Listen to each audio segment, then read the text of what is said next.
Just like that. We live.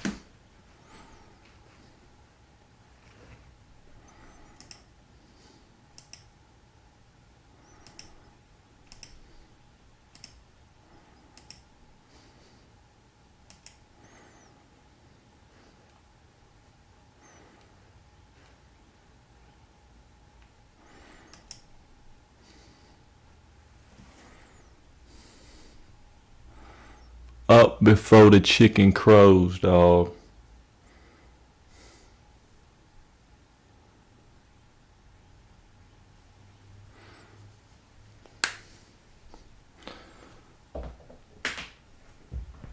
Oh.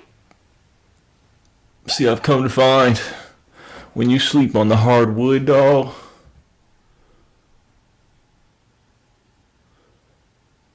you need 6 hours maximum. So I'm up.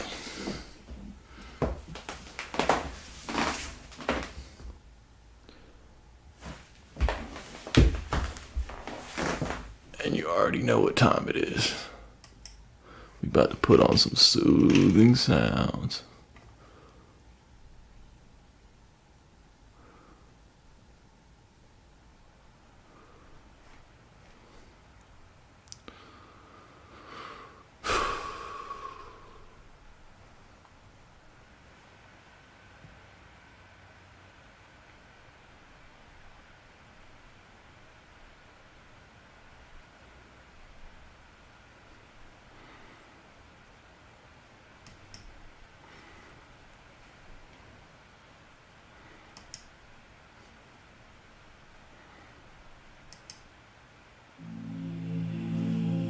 Oh yeah.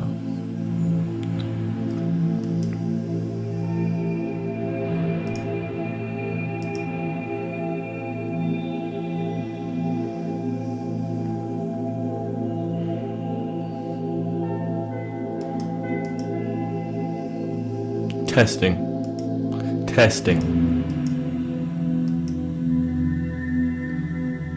Balance!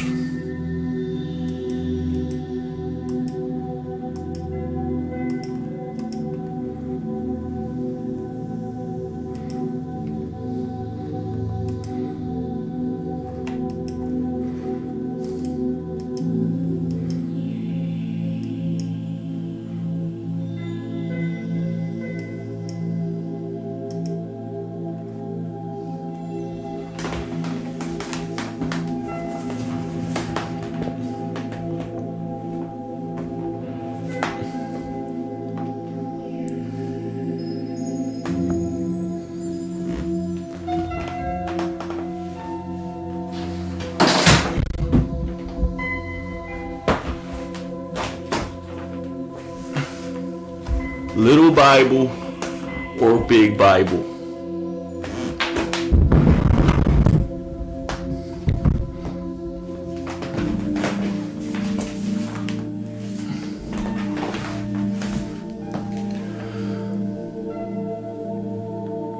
That's the question. Big Bible. We going big today.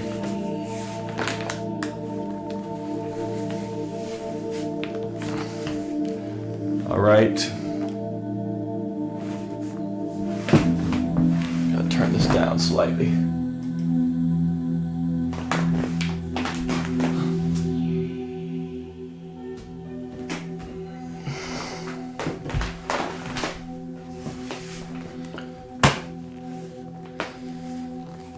This is a series or a new habit, perhaps, of me being up early and then opening the Bible to a random page, seeking that knowledge. We seek the knowledge. They say, to those who knock, the door will be opened. Well, knock, knock, brother. Lamentations.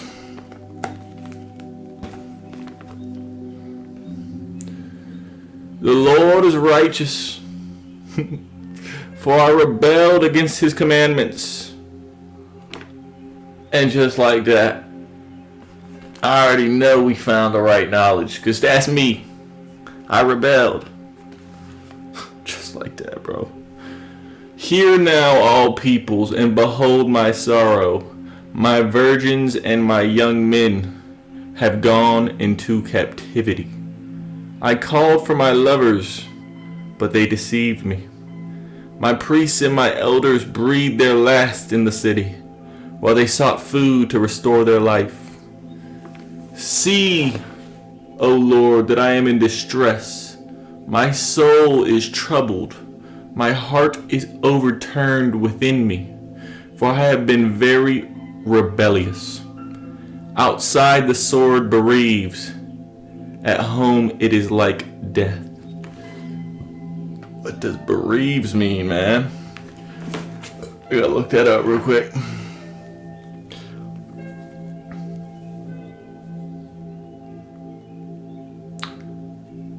Bereaves.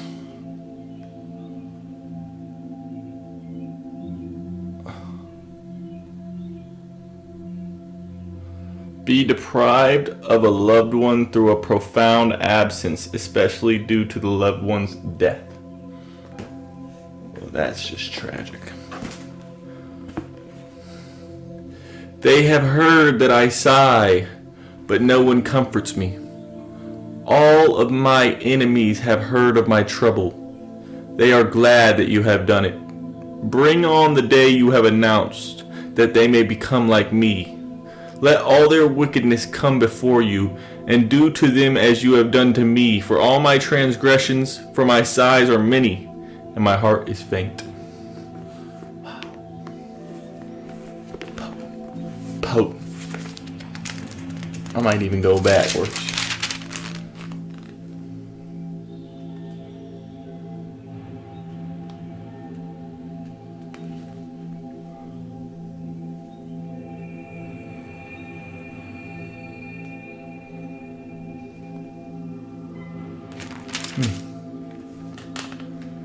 God's anger with Jerusalem. How the Lord has covered the daughter of Zion with a cloud in his anger. He cast down from heaven to the earth the beauty of Israel, and did not remember his footstool in the day of his anger. The Lord has swallowed up and has not pitied all the dwelling places of Jacob. He has thrown down in his wrath the strongholds of the daughter of Judah. He has brought them down to the ground. He has profaned the kingdom and its princes. He has cut off in fierce anger every horn of Israel. He has drawn back his right hand from before the enemy. He has blazed against Jacob like a flaming fire, devouring all around. Standing like an enemy, he has bent his bow. With his right hand like an adversary, he has slain all who were pleasing to his eye. On the tent of the daughter of Zion, he has poured out his fury like fire. The Lord was like an enemy. He has swallowed up Israel. He has swallowed up all of her palaces. He has destroyed her strongholds and has increased mourning and lamentation in the daughter of Judah. He has done violence to his tabernacle as if it were a garden. He has destroyed his place of assembly. The Lord has caused the appointed feasts and Sabbaths to be forgotten in Zion. Now that's a potent verse right there. He has done violence to his tabernacle. Now what exactly? I think tabernacle is like fancy word for crew. Tabernacle.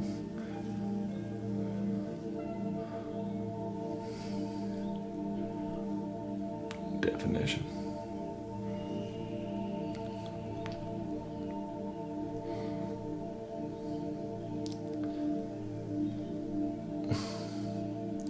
A fixed or movable habitation. Okay. But yeah, he says He has done violence to his tabernacle as if it were a garden. So it's like he did some violence to you, but you're a garden, bro. But you're a garden. And what do gardens do? If you destroy them, they're going to grow again. They're going to start to grow some new stuff. You plant something else. Sometimes you don't even plant anything else and it just starts growing again. So, destruction is not always bad. But I continue.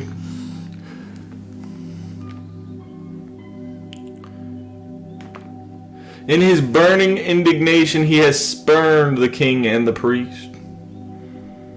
The Lord has spurned his altar. Spurned.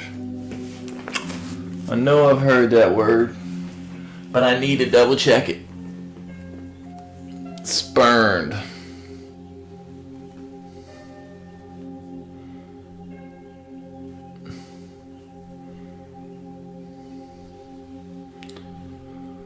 Reject with disdain or contempt.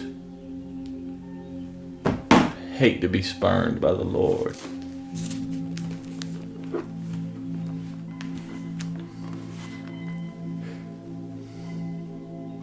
The Lord has purposed to destroy. The wall of the daughter of Zion he has stretched out a line. He has not withdrawn his hand from destroying. Therefore he has caused the rampart and wall to lament. They languish together. Her gates have sunk into the ground. He has destroyed and broken her bars. Her king and her princes are among the nations. The law is no more, and her prophets find no vision from the Lord. The elders of the daughter of Zion sit on the ground and keep silence. They throw dust on their heads and gird themselves with sackcloth. The virgins of Jerusalem bow their heads to the ground. My eyes fail with tears. My heart is troubled. My bile is poured on the ground because of the destruction of the daughter of my people, because the children and the infants faint in the streets of the city. They say to their mothers, "Where is grain and wine?" as they swoon like the wounded. Swoon. In the streets of the city as their life is poured out in their mother's bosom. How shall I console you? To what shall I liken you, O daughter of Jerusalem? What shall I compare with you that I may comfort you, O virgin daughter of Zion? For your ruin is spread wide as the sea. Who can heal you?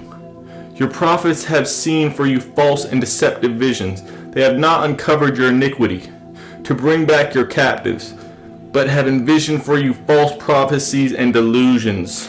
Oh, you do not want to be envisioning false prophecies and delusions, dog. That is a bad path.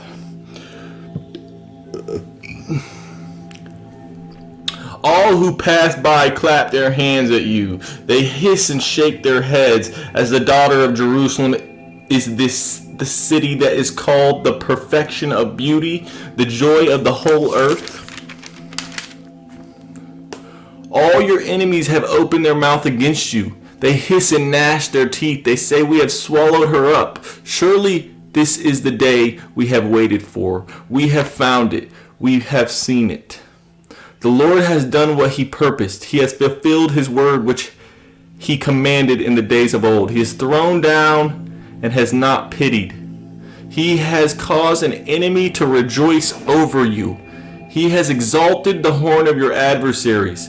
Their heart cried out to the Lord, "O wall of the daughter of Zion, let tears run down like a river day and night. Give yourself no relief. Give your eyes no rest. Arise, cry out in the night. At the beginning of the watches, pour out your heart like water before the face of the Lord. Lift your hands toward him for the life of your young children who faint from hunger at the head of every street. See, O Lord, and consider to whom have you done this. Should the woman eat their offspring? Oh my goodness. The children they have cuddled? Should the priest and prophet be slain in the sanctuary of the Lord? Young and old lie on the ground in the streets. My virgins and my young men have fallen by the sword. You have slain them in the day of your anger. You have slaughtered and not pitied. You You have invited as to a feast day the terrors that surround me in the day of the Lord's anger. There was no refugee or survivor. Those whom I have borne and brought up, my enemies have destroyed. Potent. God was pissed. All right.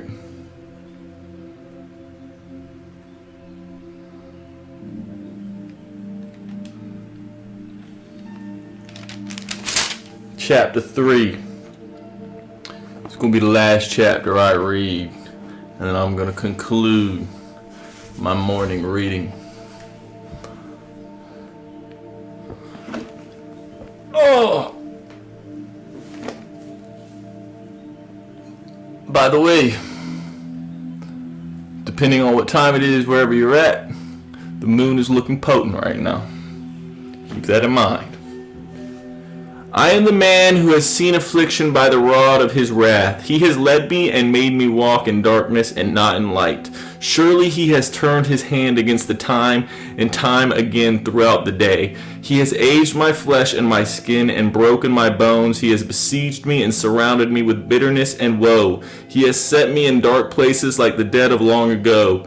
He has hedged me and so that I cannot get out. He has made my chain heavy. Even when I cry and shout, he shuts out my prayer. He has blocked my ways with hewn stone. He has made my paths crooked. He has been to me a bear lying in wait. Like a lion in ambush, he has turned aside my ways and torn me in pieces. He has made me desolate. He has bent his bow and he set me up as a target for the arrow. He has caused the arrows of his quiver to pierce my loins. I have become the ridicule of all my people. Their taunting song all the day. He has filled me with bitterness. He has made me drink wormwood. And that sounds like a terrible drink. He has also broken my teeth and broken my teeth with gravel and covered me with ashes. You have moved my soul far from peace. I have forgotten prosperity, and I said, my strength and my hope have perished from the Lord. Remember my affliction and roaming, the wormwood and the gall. My soul still remembers and sinks within me. This I recall to my mind, therefore I have hope. Through the Lord's mercies we are not consumed, because his compassions fail not. They are new every morning. Great is your faithfulness. The Lord is my portion, says my soul, therefore I hope in him. The Lord is good to those who wait for him. Potent. To the soul who seeks him. The Lord is good to those who wait for him, to the soul who seeks him. It is good that one should hope and wait quietly for the salvation of the Lord.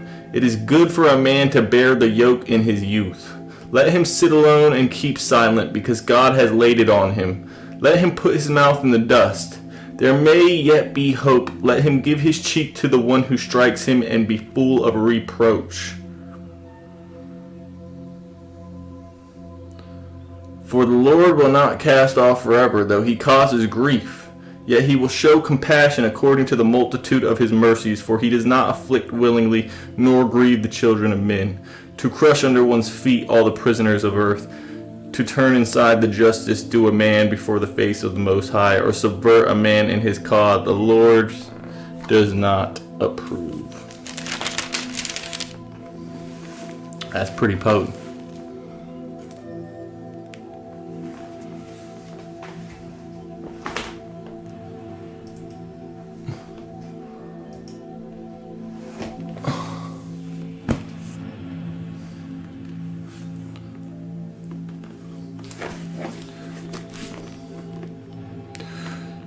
Who is he who speaks and it comes to pass, when the Lord has not commanded it? Is it not from the mouth of the Most High that woe and well-being proceed? Why should a living man complain, a man for the punishment of his sins? Let us search out and examine our ways and turn back to the Lord. Let us lift our hearts and hands to God to heaven. We have transgressed and rebelled. You have not pardoned. You have covered yourself with anger and pursued us. You have slain and not pitied. You have covered yourself with a cloud. The prayer should not pass through. You have made an offscouring and refuse in the midst of the peoples. All our enemies have opened their mouths against us. Fear and snare have come upon us, desolation and destruction. My eyes overflow with rivers of water for the destruction of the daughter of my people. My eyes flow and do not cease without interruption, till the Lord from heaven looks down and sees. My eyes bring suffering to my soul because of all the daughters of my city. My enemies without cause hunted me down like a bird. They silenced my life in the pit and threw stones at me. The waters flowed over my head. I said, I am cut off.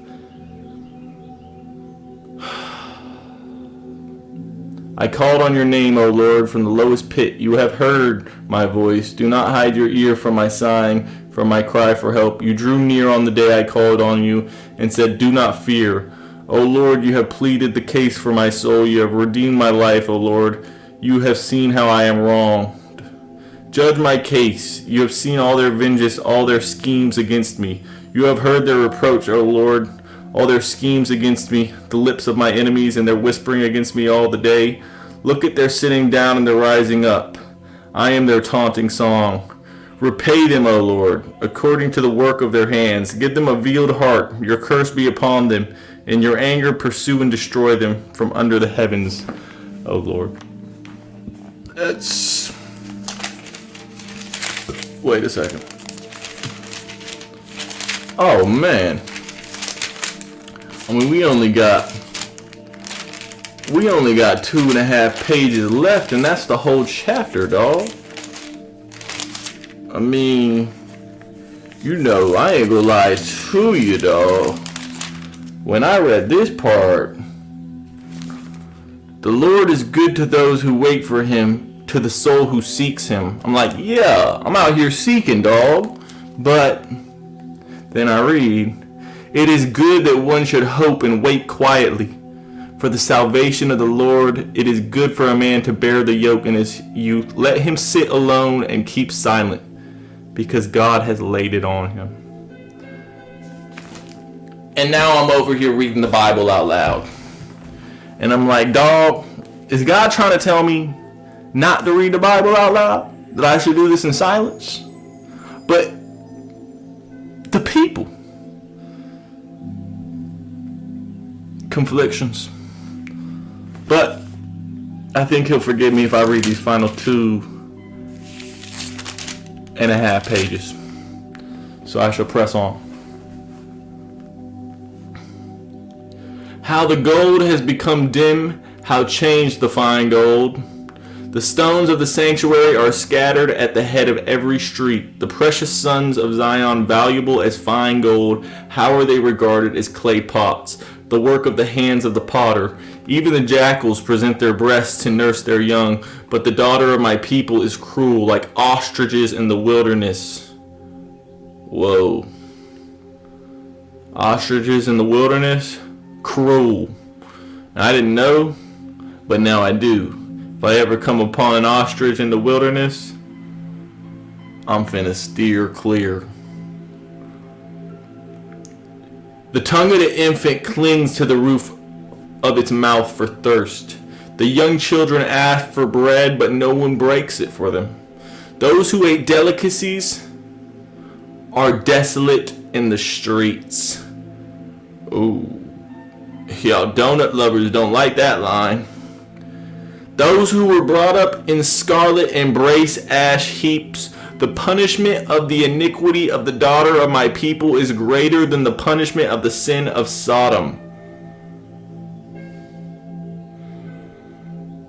The punishment of the iniquity of the daughter of my people is greater than the punishment of the sin of Sodom. Wowzers. Because I heard a lot of tough stuff happen to Sodom. I heard they was on that LGBTQ, you know what I'm saying? So I don't even know, but that sounds pretty tough for the daughter of my people. Anyways, which was overthrown in a moment with no hand to help her. Her Nazarites were brighter than snow and whiter than milk. They were more ruddy in body than rubies, like sapphire in their appearance. Now their appearance is blacker than soot. They go unrecognized in the streets. Their skin clings to their bones. It has become as dry as wood. Those slain by the sword are better off, oh snap, than those who die of hunger. For these pine away, stricken for lack of the fruits of the field. The hands of the compassionate woman have cooked their own children. Sheesh. They become food for them in the destruction of the daughter of my people. The Lord has fulfilled his fury. He has poured out his fierce anger. He kindled a fire in Zion, and it has devoured the foundations. The kings of the earth and all inhabitants of the world would not have believed that an adversary and the enemy could enter the gates of Jerusalem, because of the sins of her prophets and the iniquities of her priests, who shed in her midst the blood of the just. Interesting. So, because of the sins of her prophets and the iniquities of her priests, who shed in the midst the blood of the just. So, this book, Lamentations, is about Jerusalem, but a version of Jerusalem that fell. But why did Jerusalem fall? Well, from what I've read in Lamentations so far, it sounds like offspring eventually got corrupted. Kind of like America a little bit. It's like America, in theory, was founded on freedom. We escaped, or I should say, our forefathers escaped, or were sent more so, to the new land, aka America, to expand the British colonial rule, aka European government, in a way. And I don't know if you know this, but in those times,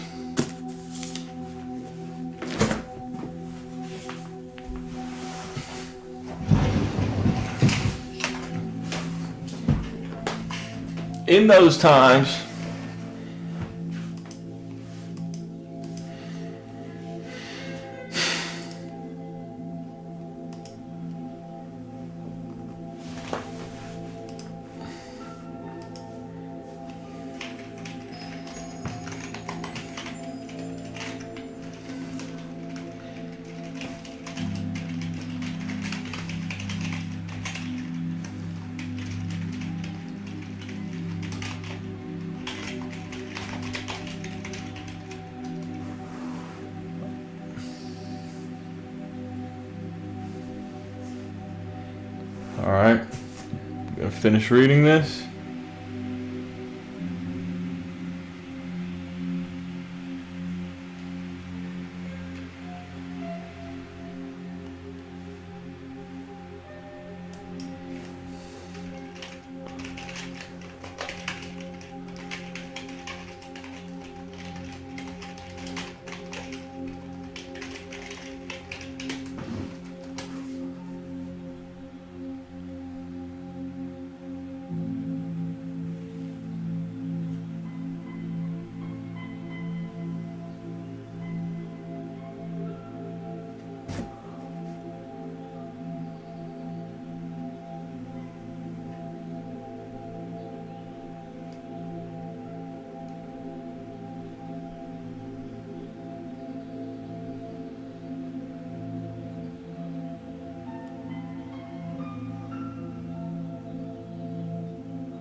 So basically, colonials were sent to America. They got to America, and then while they were in America, they were like, "Oh snap! We not under the foot of the Brits anymore. We're not under the foot of the former ruling class," which also had a set religion to a degree, which was the Anglican Church. Now this is what ChatGPT says. The Anglican Church played a central role in colonial society, influencing moral values, education, and social norms, intertwined with political and social structures. It owned a lot of the land. The church owned a lot of the land. It had legal authority over certain matters, such as marriage, probate, and moral offenses. Education was heavily influenced by the church. Political influence.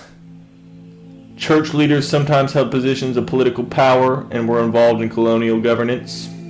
Tensions. However, the church's power was not universal, and there were tensions between Anglicans and other groups such as Puritans, Quakers, and Baptists who sought religious freedom and independence from the established church. So boom, you get the Americans. They come on over. They're sent over here to America. And all of a sudden, they're a little bit farther away from the church and the government and the heavy authority, military authority. And they're like, yo, dog, like, we want to worship how we want to worship. We want to do what we want to do. Like, y'all got it twisted over there. There might be some corruption over there. And boom, just like that, America kind of forms. Because one of the main things that America was founded on was religious freedom.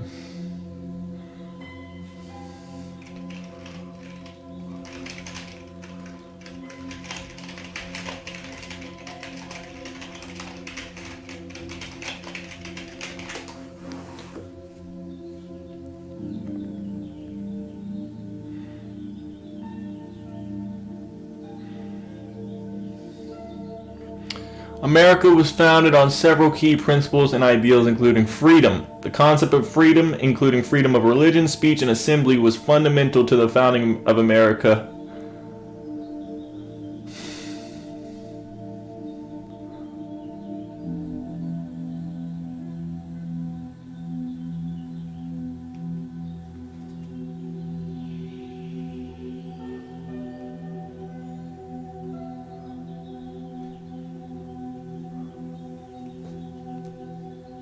The founders believed in democracy and equality, while the early United States did not fully live up to the ideal.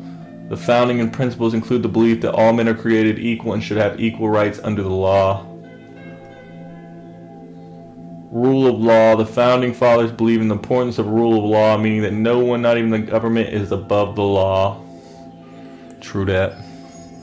Individual rights. Founders believe that individuals have certain inherent rights that should be protected by the government, including the right to life, liberty, and the pursuit of happiness. And limited government. The founders believed in the importance of limited government with powers divided between the federal government and the states. The division of powers was intended to prevent any one branch of government from becoming too powerful. Interesting.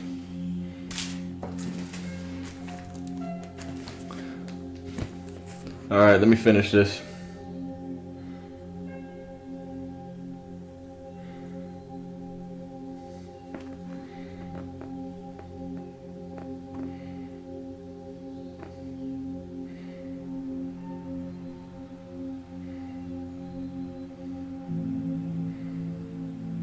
They wandered blind in the streets, and they have defiled themselves with blood so that no one would touch their garments.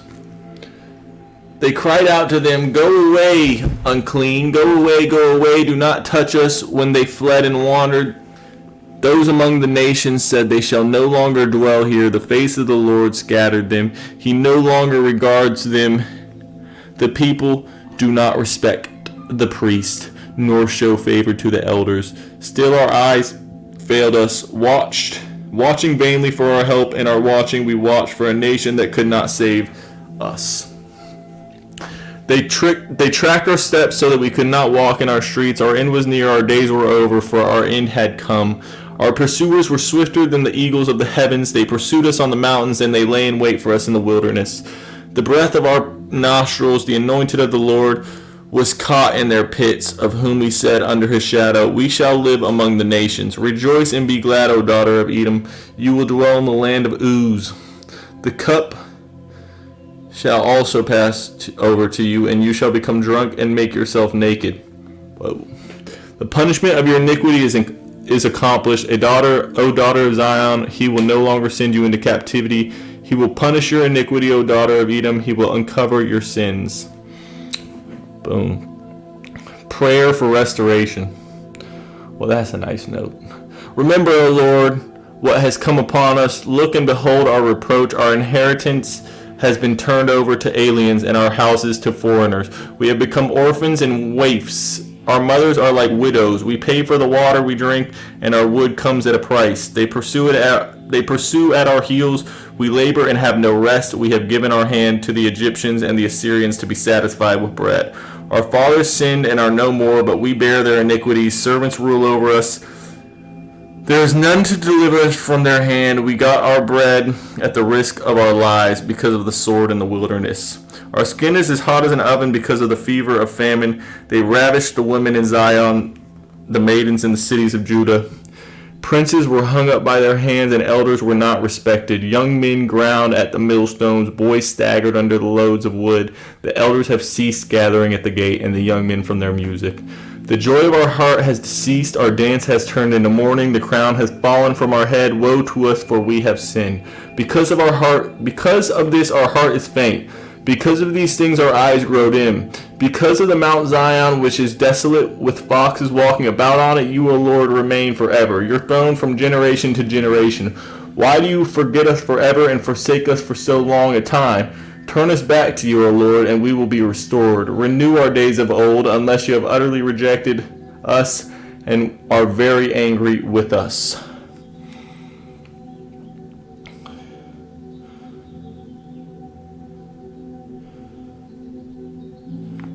This says, this prayer by Jeremiah, this is a prayer from Jeremiah that reflects and a hope that the people of Jerusalem will return to a proper relationship with God. Yo, man, that's necessary.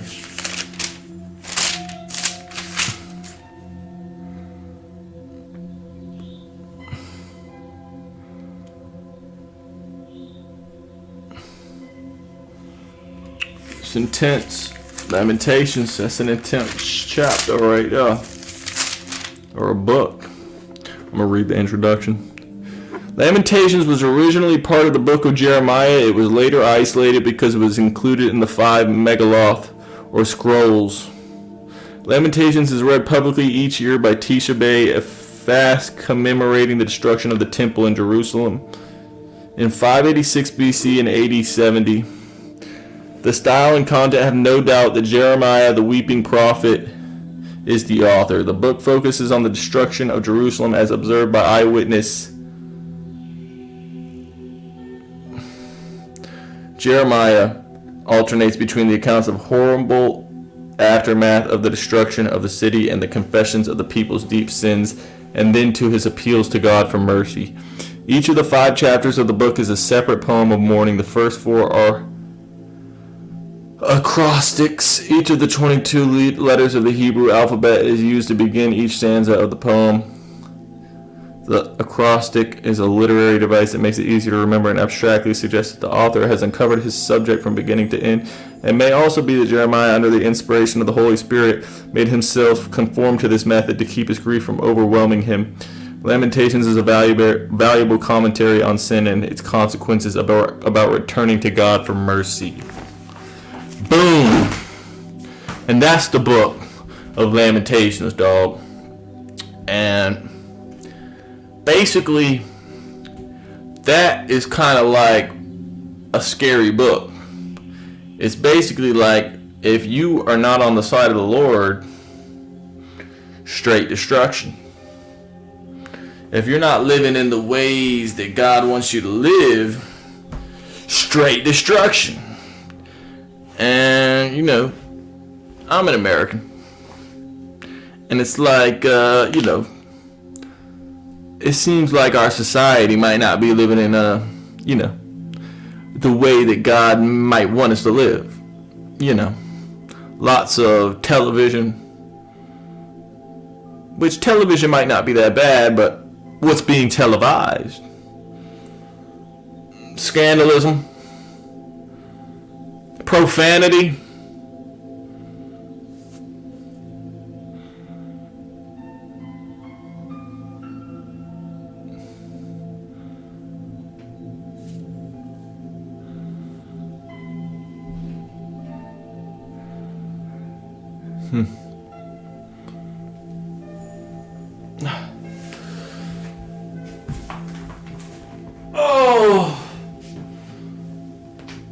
Oh man.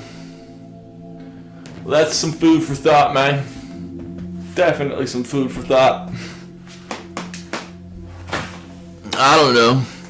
I don't know what to think about it all.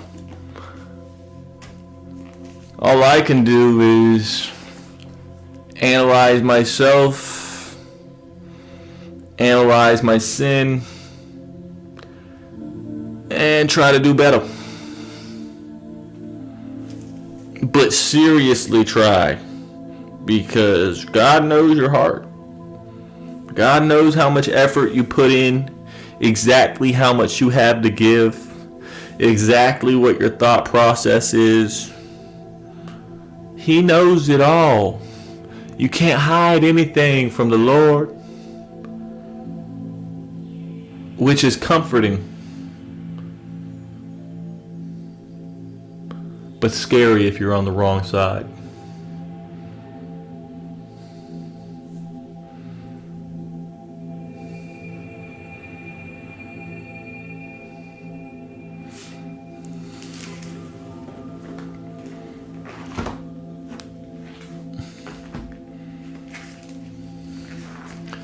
What the heck?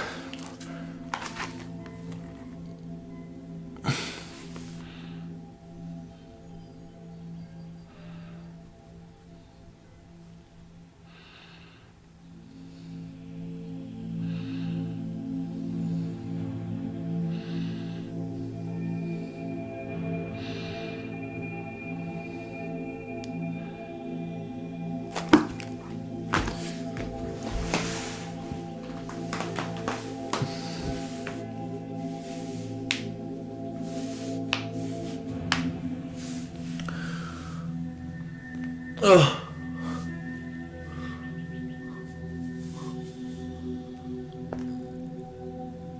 All right.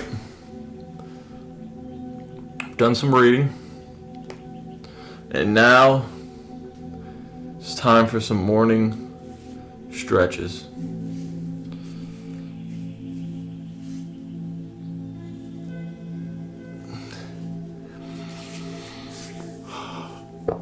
Perhaps a little bit of meditation.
You know, if you're broke, yeah, being broke, it's not the greatest. But one thing I will say about being broke, Jesus once said that it is harder for a rich man to enter into the kingdom of heaven than it is for a camel to walk through a needle straight into his eyeball. So, a camel seeing a needle, it would be harder for that camel to walk its eyeball into that needle than for a rich man to make it into the kingdom of heaven.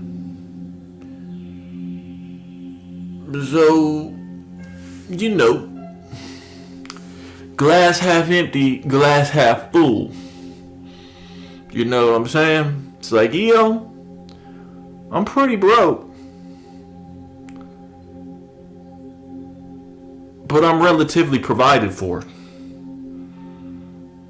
So in that,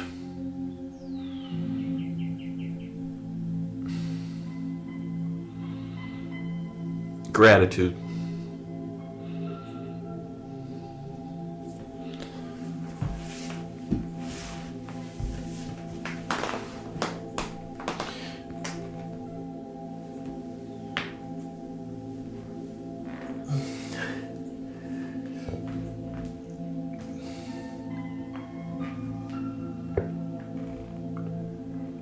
And really, I'm kind of rich, low key, relative to, you know, somebody.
Interesting.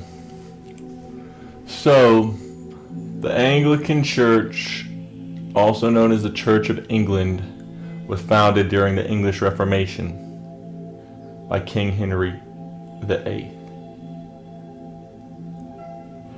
Its roots are Catholic and Protestant traditions. They believe in the Bible,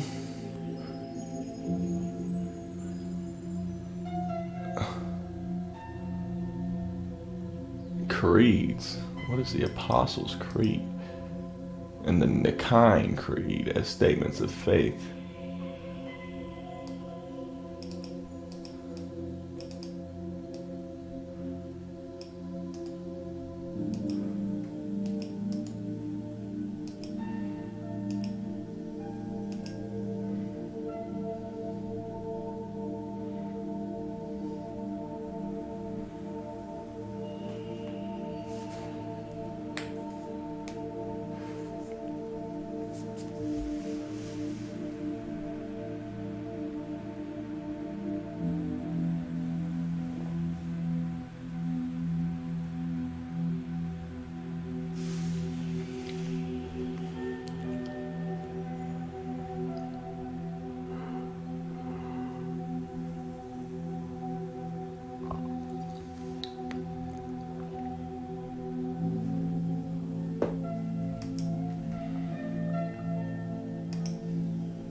What?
Oh.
So I